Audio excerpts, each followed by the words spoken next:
पति पत्नी और उनका एक 4 साल का बेटा। तभी उस शादीशुदा महिला के पास एक शख्स फ़ोन करता है और उस महिला से कहता है कि मुझे तुमसे मिलना है, तुम मेरे पास आ जाओ। वह महिला कहती है मेरे पति अभी काम से आए हैं, वह बैठकर टीवी देख रहे हैं, मैं तुमसे मिलने नहीं आ सकती।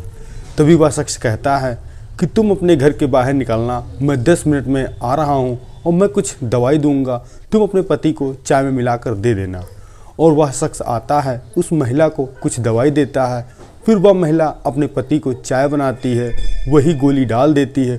उसके बाद वह पुरुष जो उसका पति था वह बिस्तर पर जाकर गहरी नींद में सो जाता है।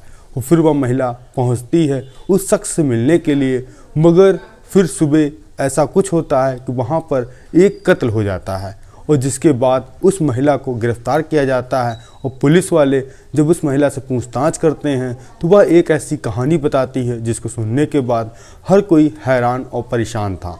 और आप भी सोचने में मजबूर हो रहे हैं कि आखिर वह महिला उस शख्स से मिलने क्यों गई और वहाँ पर एक कत्ल किसका हुआ। आप सभी दोस्तों को नमस्कार, मेरा नाम रवि है। अगर आप हमारे चैनल पर नए हो, सब्सक्राइब बेल आइकन जरूर दबाएं।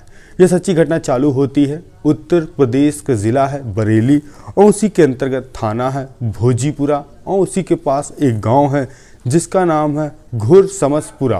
और वहीं पर रहने वाला एक परिवार, जो परिवार का पुरुष था उसका नाम इकबाल और एक उसकी पत्नी जिसका नाम था शहनाज और उनका एक 7 साल का बेटा। सब कुछ ठीक ठाक चल रहा था और 29 जनवरी 2025 सुबह के करीब 10 बजे शहनाज अपने पति इकबाल से कहती है कि मुझे अपने मायके जाना है, मेरे पिताजी की तबीयत खराब है।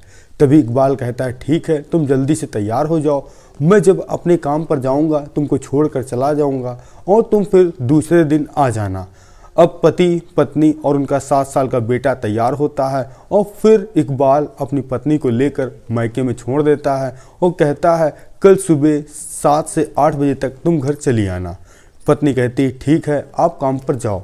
अब इकबाल अपने घर आता है, घर में रहता है और तभी तारीख दूसरी आती है 30 जनवरी 2025 और अब पत्नी अपने मायके से आ चुकी थी ससुराल और देखती है कि उसका घर बंद है और ऐसा लगता है सिटकनी लगाकर उसके पति कहीं गए हैं काम पर। और जैसे ही वह सिटकनी खोलती है और जैसे ही दृश्य देखती है उसके मानो पैर तले ज़मीन खिसक जाती है और उसकी चीख इतनी तेज़ निकलती है मानो आसपास के लोग वहाँ इकट्ठा हो जाते हैं। और जो शहनाज देखती है उसके पति की लाश सीढ़ियों के पास पड़ी है और ऐसा लगता है कि उसकी मौत हो गई है। वह फ़ौरन अपने पति को हिलाती है मगर कोई पति उसकी आवाज़ नहीं देता है क्योंकि वह मर चुका था। अब फ़ौरन आसपास के लोग उस घर में आते हैं और देखते हैं कि उसके पति की सांसें थम चुकी हैं और फ़ौरन ही एक व्यक्ति देखता है जो इकबाल है, उसकी गर्दन पर चोट के निशान हैं। अब फ़ौरन पुलिस को इतला दी जाती है और मौका वारदात पर पुलिस आती है, उसकी डेड बॉडी को कब्जे में लेती है और उधर पोस्टमार्टम के लिए भिजवा दिया जाता है। और फिर पत्नी से पूछताछ करते हैं पुलिस वाले कि आखिर आपके पति की मौत कब हुई और आप उस वक्त कहाँ थी। तभी जो शहनाज बताती है कि मैं कल गई थी अपने मायके और मेरे पति फिर वहीं से काम पर चले गए और उन्होंने कहा था कि कल तुम जल्दी चली आना। और आज मैंने आकर देखा तो बाहर से सिटकनी लगी थी और अंदर मेरे पति सीढ़ियों के पास पड़े हुए मिले। अब पुलिस इधर उधर पूछताछ करती है, जो उनके मुखबिर थे उनको एक्टिव किया जाता है और इधर शहनाज से पूछते हैं कि आपको किसी पर शक लगता है कि आपके पति का कोई कत्ल कर सकता है। तो वह कहती है मुझे तो ऐसा कोई शक नहीं है कि मेरी पति की कोई पहली बार दुश्मनी थी ही नहीं। और तभी बताते हैं कि शहनाज कहती है जो मेरे पति थे वह कढ़ाई का काम महिलाओं से करवाते थे और उनका बहुत अच्छा नेचर था।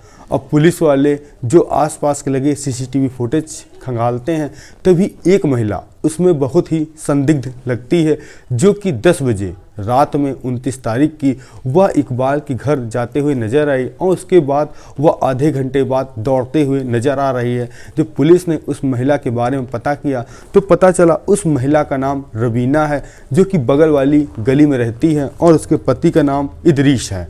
अब पुलिस ने उस महिला उसके पति को हिरासत में लिया और उससे पूछताछ की कि तुम रात में उस गली में क्या करने गई थी, तो वह कुछ जवाब दे ना पाई और फिर वह बिल्कुल हक पका जाती है और डर जाती है। पुलिस वाले कहते हैं कि तुमने इकबाल का कत्ल क्यों किया।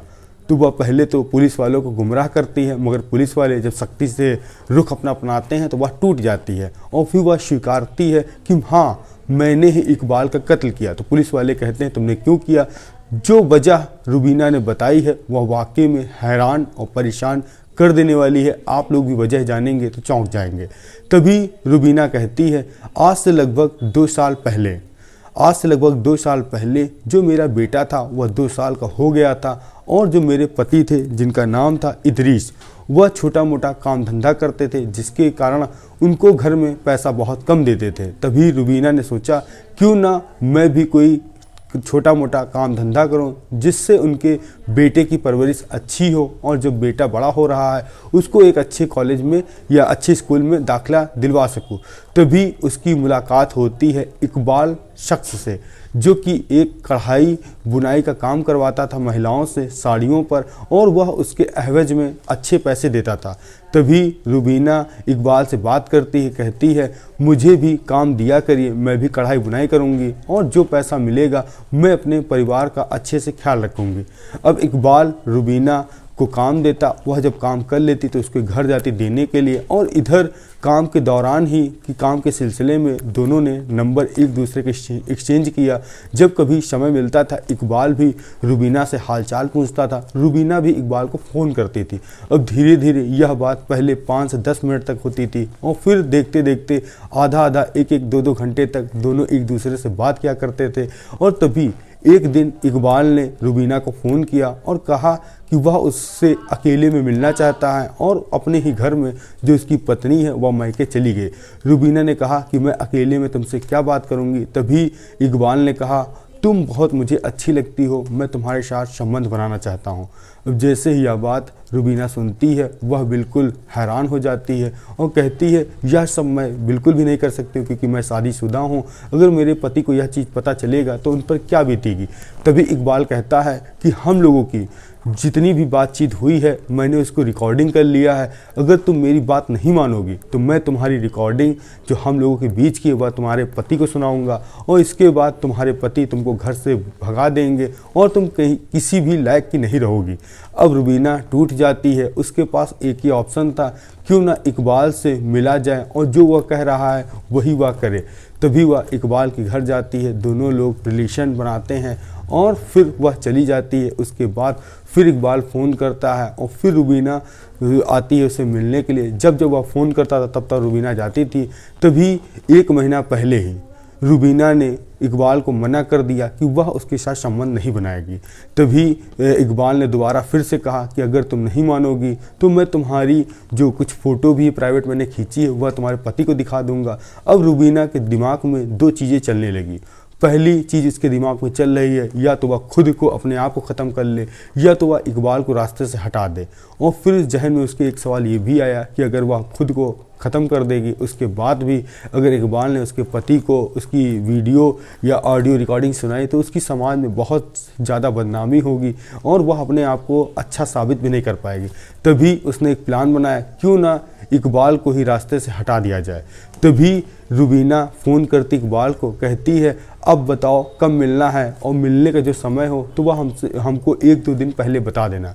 तभी इकबाल ने कहा 29 जनवरी को जो मेरी पत्नी शहनाज है वह अपने मायके जाएगी, उसके बाद ही हम लोग मिल सकते हैं। अब इकबाल अपनी पत्नी अपने बच्चे को लेकर जाता है, ससुराल छोड़ देता है और फिर वह अपने घर आता है और घर आने के बाद तकरीबन 7 बजे के समय था। वह रुबीना को फ़ोन करता है और कहता है कि तुम मेरे घर आ जाओ, घर पर कोई नहीं है। रुबीना कहती है मेरे पति अभी काम से आए हैं, वो बैठ कर टीवी देख रहे हैं, अगर वह अभी सोए भी नहीं है तो मैं तुम्हारे पास कैसे आ सकती हूँ। तभी इकबाल कहता है कि ठीक है, मैं मेडिकल स्टोर जा रहा हूँ, वहाँ से कुछ दवाइयाँ लेकर आऊँगा जिसके बाद तुम चाय में अपने पति को खिला देना, उसके बाद तुम आ सकती हो। अब फ़ौरन इकबाल जाता है मेडिकल स्टोर, वहाँ से कुछ दवाइयाँ लेता है और रुबीना को बाहर पकड़ाता है और कहता है कि मैं तुम्हारा इंतज़ार कर रहा हूँ। अब रुबीना चाय बनाती अपने पति को देती है और वह पति जैसे ही चाय पीता सो जाता है। अब फ़ौरन पहुंचती है रुबीना इकबाल के पास। दोनों अपने ही घर में सीढ़ियों पर बैठकर बात कर रहे थे और इसी दौरान रुबीना इकबाल संबंध बनाते हैं और फिर रुबीना उसकी गर्दन तक अपने दोनों हाथ लेकर जाती है और मुंह पर एक हाथ लगाती, तब तक दबाए रहती है जब तक इकबाल दम नहीं तोड़ देता। उसके बाद वह घबराती है और वहाँ उसकी डेड बॉडी को किनारे खसका देती है और फिर सिटकनी बाहर से लगाकर भाग जाती है, अपने पति के पास सो जाती है।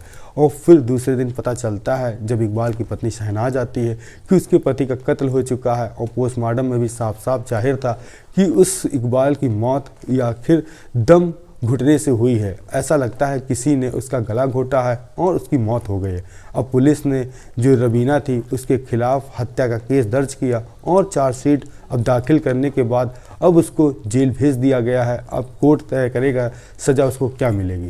कहते हैं कि इश्क की ऐसी सज़ा मिली जो कि एक कत्ल हो गया और वह आजीवन अब जेल के पीछे रहेगी। आपको कुछ भी सुझाव हो तो कमेंट के माध्यम से जरूर दे सकते हैं। हम मिलते हैं नई कहानी नई शुरुआत के साथ। जय हिंद, जय भारत।